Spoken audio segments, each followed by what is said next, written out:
Alright, so in this short video, I want to talk you through the core curriculum that we teach at the University of Birmingham School. I want to introduce you to the different pathways we have. So what is the core curriculum? Well, the core curriculum are those subjects of the curriculum that everybody studies. There are no choices around this. Okay, and some of these subjects, like English and mathematics, everybody will study. And for some, the core curriculum will depend a little bit on the pathway that you're on. So I'll come back to that. So what is it that we're trying to achieve here? Well, we're trying to achieve the very best that we can get for you as you move forward into thinking about your future. Now, you might have a very clear idea about what you want to do in the future, or you might have no idea at all, and that's fine. Okay, either of those is fine. But what the core curriculum allows us to do is give you the common skills and the knowledge that future employers are going to value. Okay, so that's what the core curriculum is around. And of course, the option subjects that you will get to choose, and I'll talk about the option subjects in the final video, are much more personalised to you. So that's what the common core curriculum is about. And ultimately, what we're trying to achieve here are the best set of academic qualifications that you can gain. And part of that's a core curriculum that, as I say, employers will value and want to see, and part of that is personalised to you through the option subjects. So what does this core curriculum look like? Well, these are first of all the subjects that everybody in years 10 and 11 will study. First of all, you will study English language and literature. You'll study mathematics. You'll study sciences. I'll come back to the sciences in just a moment. You'll study a lesson of core PE. And then we will continue with, because we value at the University of Birmingham School, that wider curriculum. So we will continue with our studies for learning for life and for enrichment. So the core curriculum is made up of between 5 and 6 GCSE grades. Again, these are subjects that you don't have an option around. Why is there a difference between 5 and 6 GCSE grades? Because that will depend on whether you study double science or whether you study triple sciences. Again, I'll come back to that in just a moment. Now, most of you will study French as well for 5 hours per fortnight. Some of you, okay, where we think this will be particularly of value, won't study French. You'll go and study additional English and maths. But for most pupils at the University of Birmingham School, we really value the teaching of a modern foreign language. So most of you will study French. And that's really, really important to us. Okay, it's a really important part of our core curriculum. French offers, as do other modern foreign languages, a real cultural capital. And employers really value a language. They love the skills that languages can teach. We live in a global world, okay? A world where many, many jobs now require more travel and more communication with people in other parts of the world. And so a language like French gives you the rigorous skills to develop those skills required by employers. So we hope that you will develop a love of language and the cultural capital that languages can bring, but also the skills, the employability skills that languages offer. So language is really, really important to us. So there are 3 different pathways. Okay, I'm going to talk to you about those different pathways in a little more detail in a moment. The first thing is that the first thing to know is that we make the decision about the most appropriate pathway for you. And we'll base that decision on assessments, okay, current assessments that you've just sat in year 9, but also assessments that you've sat over the last 3 years, including reading data and baseline tests that you'll have sat previously, standardised tests sat through GL. So we base those decisions on a wide range of information. And we do this because we want you to achieve the highest possible grades you can. And the pathway you're on will help support you with that. So please trust us is the first message. Okay, we determine the pathways, and please trust us as professionals, as people who know you and have that holistic knowledge of you over the last 3 years to make those decisions for you. To make those appropriate decisions for you on the most appropriate pathways.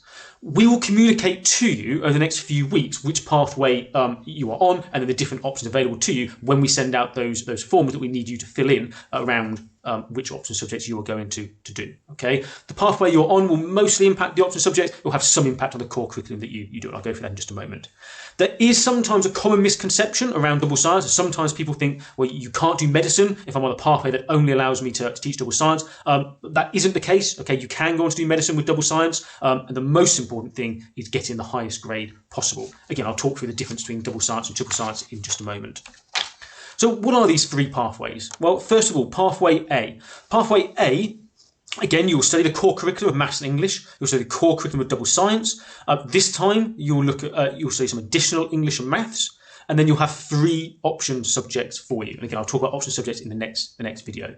So you'll come away with 8 GCSEs. Okay, that's a good breadth of GCSEs that will lead you to a good place and able to take on A-level courses or further qualifications at sixth form or at a college of your choice. Those on Pathway B will similarly study maths and English and similarly study double science, but those on Pathway B will study French for the reasons I've talked about previously. And again, you will have 3 choices. However, one of those choices must be geography or history, and I'll talk through why that's the case in just a moment. So you will come away, those people on Pathway B, with 9 GCSEs. Those on Pathway C will again study maths and English. This time you will study the separate sciences, sometimes called triple sciences. You will also study French. You will also have 3 option subject choices, again, one of which must be geography or history, and you'll come away with 10 GCSEs. So let me just talk through the difference between double science and triple science. So first of all, both for triple science and double science, you will study biology, chemistry, and physics.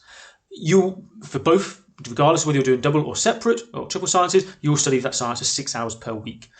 We at the University of Birmingham School ensure that you have subject specialists teaching those sciences. What that means is that you have biology teachers teaching biology, chemistry teachers teaching chemistry, and physics teachers teaching physics. There are 6 exams for both double science and triple science. However, the exams for triple science are slightly longer, so they're 1 hour 45 compared to 1 hour 15. What's different, however, is the number of qualifications you will receive at the end. So for those studying triple sciences, you'll receive 3 GCSEs. You'll have a separate GCSE in biology, a separate GCSE in chemistry, and a separate GCSE in physics.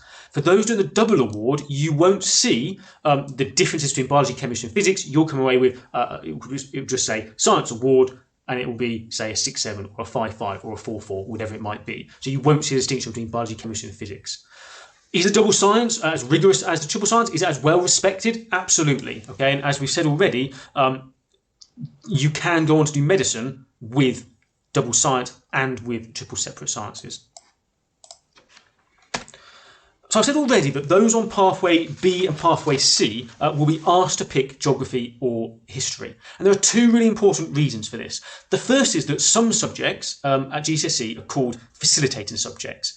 And they're required really for entry to degree courses at university, perhaps more than other subjects.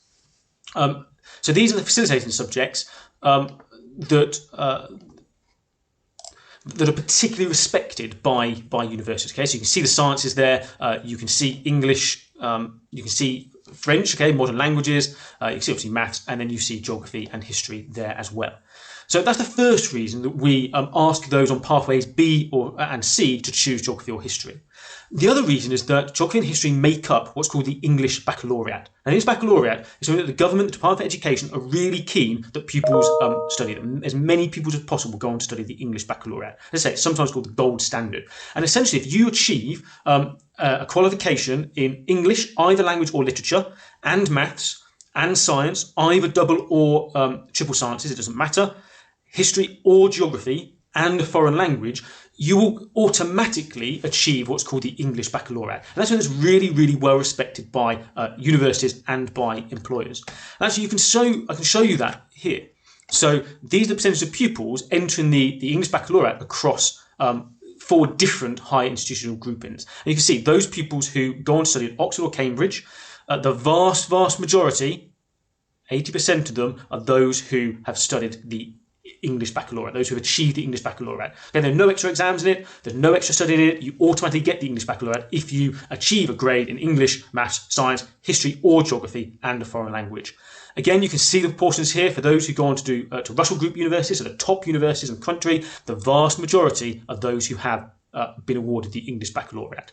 And again, okay, it begins to decrease down as you go into other universities and non-Russell Group universities and those who don't go into the higher education. But as I say, for those who go into the top universities, Birmingham is included in the Russell Group universities, are those who have been awarded the English Baccalaureate. So for those on pathways B and C, we think it's appropriate that you go on to study those subjects that allow you to be awarded the English Baccalaureate. That therefore includes French and it includes either history or geography. So I hope in this short video I've talked you through the core curriculum. In the final video I'm going to talk you through the option subjects and the process for that.